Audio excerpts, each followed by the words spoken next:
آپ ہادیہ ای میگزین مضمون کی آڈیو ریڈ آؤٹ سماعت کر رہے ہیں۔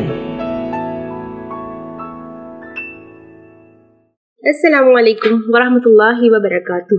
میں مصباح ایمن ہادیہ کے شمارہ جون 2023 کے مضمون کی آڈیو پروگرام میں آپ کا استقبال کرتی ہوں۔ آئیے ہم اس کا آغاز ہادیہ کے زمرہ معمار جہاں تو ہے سے کرتے ہیں، جس کا عنوان ہے نفسیاتی مسائل اور آج کا نوجوان، اور اس کی رائٹر صبورہ ہورین گل ہے۔ لفظ نفسیات کو انگلش لفظ سائیکولوجی سے لیا گیا ہے، جس کے معنی روح کے مطالعے کے ہیں، لیکن چونکہ سائنس نے اس نظریے کو تسلیم نہیں کیا کہ روح ایک مجرد پہلو ہے، چنانچہ آخرکار انسانی برتاؤ کا مطالعہ نفسیات کہلایا، اور اس میں خلل ہی نفسیاتی مسائل کا باعث بن کر سامنے آیا۔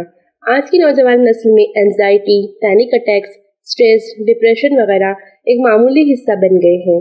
میرے والد کہتے ہیں کہ اگر پہلے ہمیں بچپن میں یہ علامات کسی میں بھی نظر آتی تو وہ انسان ہمیں پاگل لگتا، لیکن وقت نے اس بات سے پردہ ہٹا دیا کہ یہ چیز بڑی معمولی ہے اور یہ کسی میں بھی نمو پا سکتی ہے۔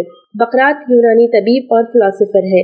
وہ کہتے ہیں کہ انسان کی صحت کا تعلق سپر نیچرل کازز سے نہیں بلکہ نیچرل کازز سے ہوتا ہے، اسی لیے بقراط طب کے بانی کہلائے۔ ابو علی سینا نے بھی بقراط کے فلسفے پر ہی کام کیا اور ان کی کتاب کینن آف میڈیسن کئی صدیوں تک کئی یونیورسٹیوں میں درس کتاب کے طور پر پڑھائی گئی۔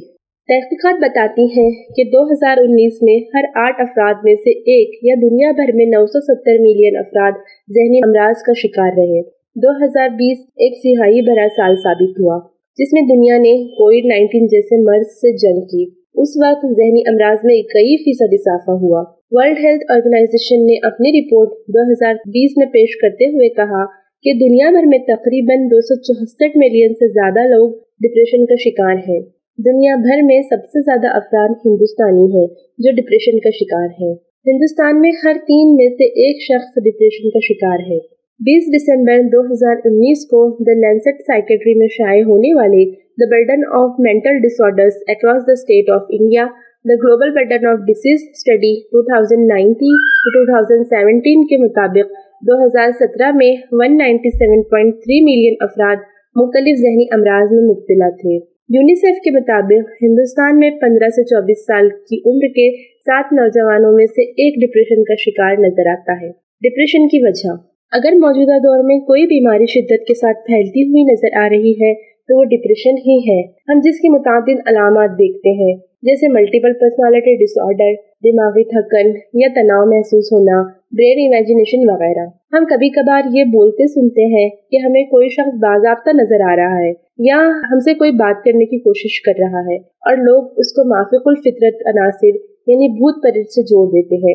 دراصل یہ کوئی بھوت پریت نہیں بلکہ نفسیاتی بیماری ہے۔ یہ بیماری اس وقت ظاہر ہوتی ہے جب گھریلو ماحول خوفناک یا انتہائی غیر متوقع ہو۔ آخر اس بیماری کی وجہ کیا ہے؟ ہندوستان میں بڑھتے ہوئے اس مرض کی وجہ ہمارے اطراف کا ماحول ہے۔ نوجوان جس ماحول میں پل رہے ہیں وہ ان کے لیے نہایت ہی خطرناک ثابت ہو رہا ہے۔ طبی ماہرین نے ڈپریشن کی حقیقی وجوہات پر بحث نہیں کی، لیکن ماہرین کا کہنا ہے کہ دماغی ساخت اور کیمیائی افعال میں تبدیلیاں ڈپریشن کی وجہ بنتی ہیں۔ ماہرین پہلے نفسیاتی مسائل کی ایک اہم وجہ سیروٹونین ہارمون، جس کو ہیپی ہارمون کہا جاتا ہے، اس کی بے ترتیبی اور کمی کہتے تھے، لیکن جب ڈپریشن کے شکار افراد اور جو ڈپریشن کا شکار نہیں ہیں ان کا جائزہ لیا گیا تو معلوم ہوا کہ دونوں میں سیروٹونین ہارمون بالکل ایک ہی جیسی مقدار میں ہے۔ اب یہاں حیاتیاتی پہلو نہیں بلکہ حقیقی پہلو کو ڈھونڈنے کی ضرورت ہے جس سے ڈپریشن جیسے مسائل بڑھ رہے ہیں۔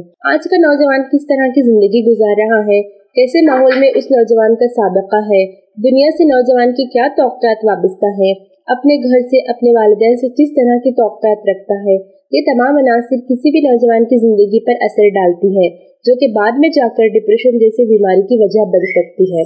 پرانے زمانے میں لوگوں کا دنیا کو دیکھنے کا نظریہ مختلف تھا، ہمارا نظریہ مختلف ہے۔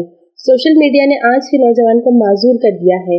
کروڑوں روپیوں کا لوگوں کا طرز زندگی سوشل میڈیا پر دیکھ کر آج کا نوجوان اس کے سحر میں مبتلا ہو رہا ہے۔ مثلاً آج کی نوجوان نسل نے اپنی زندگیوں سے اوور ایکسپیکٹیشنز پیدا کر کے ہم یہ سمجھتے ہیں کہ ہمیں ایسی زندگی ملے جس کی تمنا سب کرتے ہیں۔ ہم چاہتے ہیں کہ محنت کے بغیر کوئی لاٹری لگ جائے اور ہماری زندگی پر تعیش بن جائے۔ ہمیں جبکہ وقت کے عظیم اور انقلابی شخصیت کو اپنا مثالی آئیڈیل بنانا چاہیے